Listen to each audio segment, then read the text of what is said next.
सो केमती अच्छा पिलाने भलरे अच्छा ना सेमती भलरे था स्वागत करुच्ची आप फेवरेट चैनल सुपर स्टडी को। तो पिलाने +3 सेकेंड सेमिस्टर आम आपंकर हिस्ट्री ऑनर्स पिला जेहेतु ए वर्ष आड कर तो से हिस्ट्री ऑनर्स पिलांकर मु कोर पेपर 3 रो यूनिट 1 टाको कंप्लीट कर देथिली आ कोर पेपर 4 रो भी यूनिट 1 टाको कंप्लीट कर देथिली। आज देखिबा कोर पेपर 3 रो यूनिट 2 टाको देखिबा। एबे आमे माने सर्ट क्वेश्चन सब 1 मार्किया आ 2 मार्किया आलोचना कर दउचे आ जेमती आपनकर परीक्षा पाखी आसीओ मु सेतबेला आपन 5 मार्किया आ लॉन्ग क्वेश्चन भी प्रोवाइड कर देबी हैला बुझि पाले। तो कथा हूँ कौन ना आपण को मुझे सब कही जो 1 मार्किया क्वेश्चन सब रहा से 1 मार्किया क्वेश्चन को आप पढ़ंतुनी आपण खाली शुणु 1 मार्किया क्वेश्चन को करेंगे ना एबे थरे शुणिबे आ एग्जाम पूर्व टिके शुणिबे शुणिले ही सेटा मन रही कारण 1 मार्किया एते भितर पकई थाए जे आम कबल से न थाए जे आम 100 to 100% सेटा ठीक हो पारिबो। तो एबे जो थर्ड सेमिस्टर आपणकर पूर्व बैच सॉरी ऊपर बैच पिला थर्ड सेमिस्टर गला तांकर गोटे गोटे पेपर रे से 10 से माने 10टा सर्ट क्वेश्चन ही करि पारु नथिबे माने गोटे भी तांकर आसीबनी से 10टा जाक ही भूल थिबो तांकर। तो एमिति हार्ड सर्ट क्वेश्चन पकाए तो आमे 10 मार्क पई आमे 90 मार्क रु बदनाम करि परिबेन 90 मार्क को आमे अनदेखा करि परिबेन। तो से 10 मार्क टाको आमे शुणी शुणी मन रखिदेवा ठीक अच्छे। तो आपंकर से कोर पेपर 3 रो आज आम यूनिट 2 देखिए जोटा अच्छे आप परवर्ती राजनीतिक अवस्था ख्रीष्टपूर्व 300 ख्रीष्टपूर्व ख्रीष्टाब्द 300 जाए अच्छी है। तो चलते देखा फास्ट क्वेश्चन कौन अच्छी आपमती शून्यस्थान वाला आसो आप तो फास्ट सेमिस्टर देखिथे। भारत में साम्राज्य गठन रे आय आरंभ डैश माने करथिले। भारत रे जो साम्राज्य गठन होइतिला तार जो मूल पुरोधा कहबा बा तार जो आय आरंभ किए करथिले ना मगधर शासक हर्यंक वंशीय माने करथिले। कहार ना मगधर शासक जो हर्यंक वंशीय सब माने रहिले सेही माने ही साम्राज्य गठन रे आय आरंभ करथिले। तापर देला ताम्र छिद्रण मुद्रा को डैश कुहा जाए ना मासक कुहा जाए।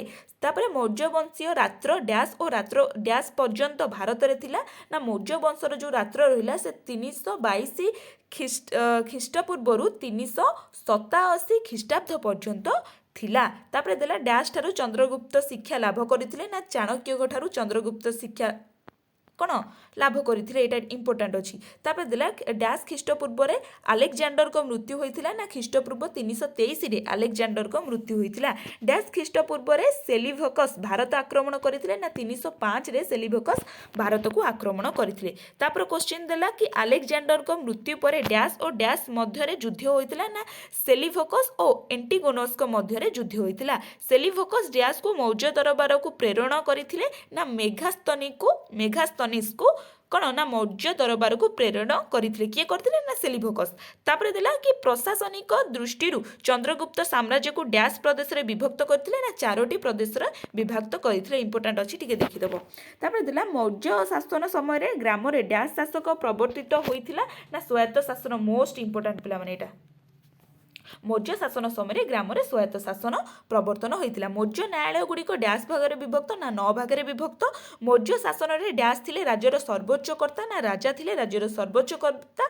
कौटल्यों मतरे डैश हेउचंती सरकार ना राजा हेउचंती सरकार कहा मतरे ना कौटल्यों मतरे। चंद्रगुप्त डैश स्थान को यात्रा करी सेठारे शेष जीवन अतिबाहित करथिले ना बेलागोला ठारे चंद्रगुप्त तांको जीवनर शेष जीवन सेठी तांको यात्रार शेष जीवन सेठी अतिबाहित करथिले कोथि ना बेलागोलारे। डैश रे चंद्रगुप्त मौर्य शेष निश्वास त्याग करथिले ना ख्रीष्टपूर्व 298 रे से तांकर शेष निश्वास त्याग करथिले किए ना मौर्य। तापर देला उत्तरा पथरा राजधानी और दक्षिण पथर राजधानी डैश थिले ना उत्तरा पथरार जो राजधानी सेटा थिला तक्षशिला और जो दक्षिण पथर राजधानी सेटा होची सुवर्णगिरी थिला।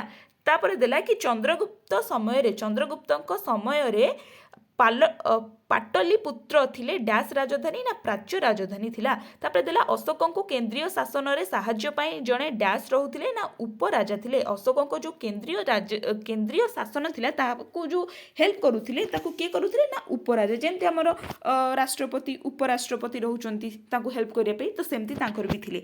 तापर देला अशोक को शासन समय रे प्रधानमंत्री को डैश कुआ जाउथिला ना अग्रमात्य कुआ जाउथिला मोस्ट इंपोर्टेंट पिला माने कि अशोक को समय रे प्रधानमंत्री को कोन कुआ जाउथिला ना अग्रमात्य कुआ जाउथिला। प्रादेशिक शासक मानकु डैश ଓ ସ୍ଥଳ ବିଶେଷରେ ଡ୍ୟାସ୍ କୁହାଯାଉଥିଲା ନା ତାଙ୍କୁ ପ୍ରାଦେଶିକ ଶାସକମାନଙ୍କୁ ଅମାତ୍ୟ ଓ ସ୍ଥଳ ବିଶେଷରେ ଆର୍ଯ୍ୟପୁତ୍ର ବୋଲି କୁହାଯାଉଥିଲା। ଅଶୋକଙ୍କ ଶାସନ ସମୟରେ ଘରୋଇ ସଚିବକୁ ଡ୍ୟାସ୍ କୁହାଯାଏ ନା ପ୍ରତିବେଦକ କୁହାଯାଏ। ଏଇଟା ବି ଇମ୍ପୋର୍ଟାଣ୍ଟ ଅଛି, ଟିକେ ଦେଖିଦେବ। ତାପରେ ଦେଲା ଓଡ଼ିଶାର ଡ୍ୟାସ୍ ଓ ଡ୍ୟାସ୍ ଠାରେ ଅଶୋକଙ୍କର ପ୍ରସ୍ତର ଖୋଦିତ ଅନୁଶାସନ ବିଦ୍ୟମାନ କେଉଁଥିରେ ନା ଧଉଳି ଏବଂ ଜଉଗଡ଼ରେ। ଏଇଟା ମୋଷ୍ଟ ଇମ୍ପୋର୍ଟାଣ୍ଟ, ଓଡ଼ିଶାର କଥା ପକେଇଛୁ ମାନେ ବହୁତ ଟାଇମ୍ କ୍ୱେଶ୍ଚିନ୍ ଆସିଥାଏ ଏଇଟା। ଧଉଳି ଆଉ ଗୋଟେ କ'ଣ ନା ଜଉଗଡ଼ରେ। ତାପରେ ଦେଲା କଳିଙ୍ଗର ରାଜଧାନୀ ଡ୍ୟାସ୍ ଥିଲା ନା ତୋଷାଳୀ। ଏଇଟା ତ ଆଉ କହିବାକୁ ପଡ଼ିବନି ଇମ୍ପୋର୍ଟାଣ୍ଟ ବୋଲି। କଳିଙ୍ଗର ରାଜଧାନୀ କ'ଣ? କଳିଙ୍ଗ କ'ଣ କ୍ୱେଶ୍ଚିନ୍ ରହିଲା, କଳିଙ୍ଗ କାହାକୁ କୁହାଯାଏ। ତାପରେ ଦେଲା ଡ୍ୟାସ୍ ଧର୍ମାଶୋକରେ ପରିବର୍ତ୍ତନ ହୋଇଥିଲେ ନା ଅଶୋକ ହିଁ ଧର୍ମାଶୋକରେ ପରିବର୍ତ୍ତନ ହୋଇଥିଲେ। ଅଶୋକଙ୍କ ସମୟରେ ଡ୍ୟାସ୍ ମାନେ ରାଜସ୍ୱ ଆଦାୟ କରୁଥିଲେ ନା ରାଜୁଜ ମାନେ ରାଜସ୍ୱ ଆଦାୟ କରୁଥିଲେ। କନିଷ୍କ ଡ୍ୟାସ୍ ଧର୍ମର ପରମ ପୃଷ୍ଠପୋଷକ ଥିଲେ ନା ବୌଦ୍ଧ ଧର୍ମର। କନିଷ୍ଠଙ୍କର ରାଜତ୍ୱ ସମୟରେ ଡ୍ୟାସ୍ଙ୍କ ବୌଦ୍ଧ ଧର୍ମର ଅଭ୍ୟୁଦୟ ହୋଇଥିଲା ନା ମହାଜନଙ୍କର। କନିଷ୍କ ଡ୍ୟାସ୍ ଠାରେ ଚତୁର୍ଥ ବୌଦ୍ଧ ସମ୍ମିଳନୀ ଆହ୍ୱାନ କରିଥିଲେ ନା କାଶ୍ମୀରର କୁଣ୍ଡଳ ବନ ବିହାରରେ କ'ଣ ନା ଚତୁର୍ଥ ବୌଦ୍ଧ ସମ୍ମିଳନୀର ଆହ୍ୱାନ କରିଥିଲେ। ତାପରେ ଦେଲା କି ଗାନ୍ଧାର କଳା ଡ୍ୟାସ୍ ନାମରେ ଆଖ୍ୟାତ ନା ଗ୍ରୀକ୍ ରୋମିଓ ବା ଇନ୍ଦ୍ରୋ ଗ୍ରୀକ୍। ତାପରେ ଦେଲା ଗାନ୍ଧାର ଭାସ୍କର ମୁଖ୍ୟ ବିଷୟବସ୍ତୁ ଡ୍ୟାସ୍ ନା ମହାନ ବୌଦ୍ଧ ଧର୍ମ। ମଥୁରାର ପଶ୍ଚିମକୁ ଡ୍ୟାସ୍ ସ୍ଥାନ ଥିଲା ଜୈନ ଧର୍ମର ପ୍ରଧାନ ପୀଠ ନା ବଙ୍ଗା ନୀତିକା ଥିଲା ପ୍ରଧାନ ପୀଠ। ତାପରେ ଦେଲା କି ନାର୍ଜୁଜନ ଡ୍ୟାସ୍ ଦର୍ଶନର ପ୍ରବର୍ତ୍ତନ ଥିଲେ ନା ମାଧ୍ୟମିକ ଦର୍ଶନର ପ୍ରବର୍ତ୍ତନ ଥିଲେ। କିଏ ନା ନାଗାର୍ଜୁନ।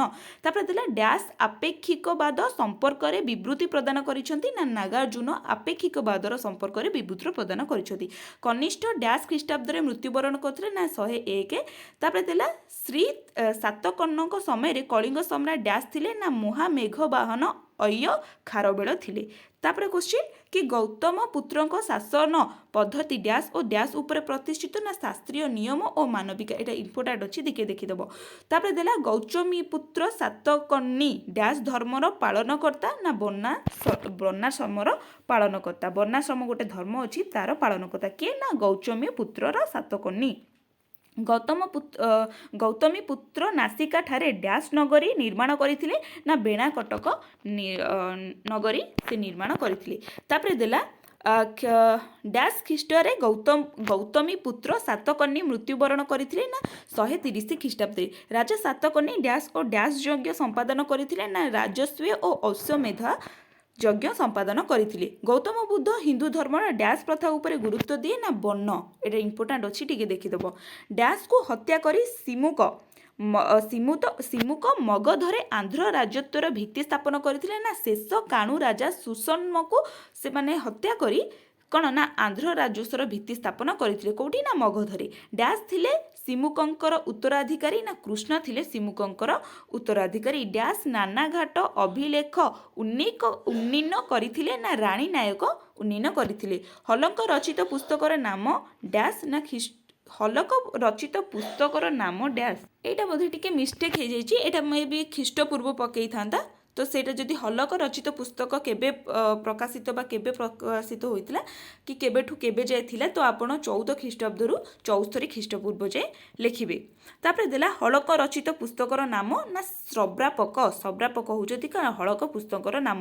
ଡ୍ୟାସ୍ ରାଜ୍ୟରେ ହଲକଙ୍କ ସାମରିକ ସଂଘର୍ଷର ସୂଚନା ଦେଇଥିଲେ ନା ଲିନବାଇଠାରେ। ଡ୍ୟାସ୍ ପ୍ରଶସ୍ତିର ଗୌତମୀପୁତ୍ର ସତକର୍ଣ୍ଣିକା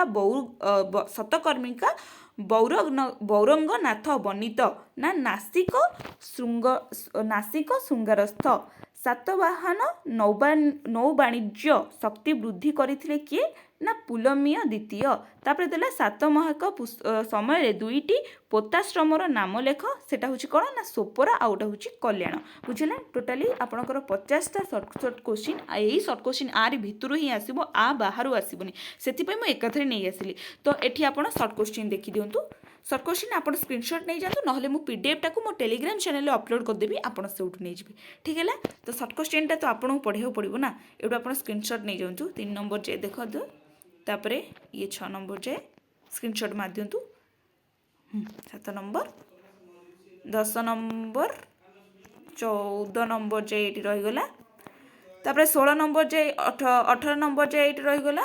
20 ନମ୍ବର ଯାଏ ଏଇଠି ରହିଗଲା। ବାସ୍ एतिक है आप सर्ट क्वेश्चन है 20टा तो आप स्क्रीनशॉट नहीं जातु जदि भी स्क्रीनशॉट नहीं ना ताले मु डायरेक्ट ए पीडीएफ टाको मो टेलीग्राम चैनल अपलोड करदेवी से ही आप नहीं तो आशा करूँ वीडियोटी आपको बहुत हेल्पफुल होती जदि हेल्पफुल होती लाइक कमेंट शेयर निश्चिंत कर दिखाँ आम आगू आहरी भल भल सब्जेक्ट को भल भल वे प्रोवाइड करा ठीक अच्छे रही नमस्कार जय जगन्नाथ।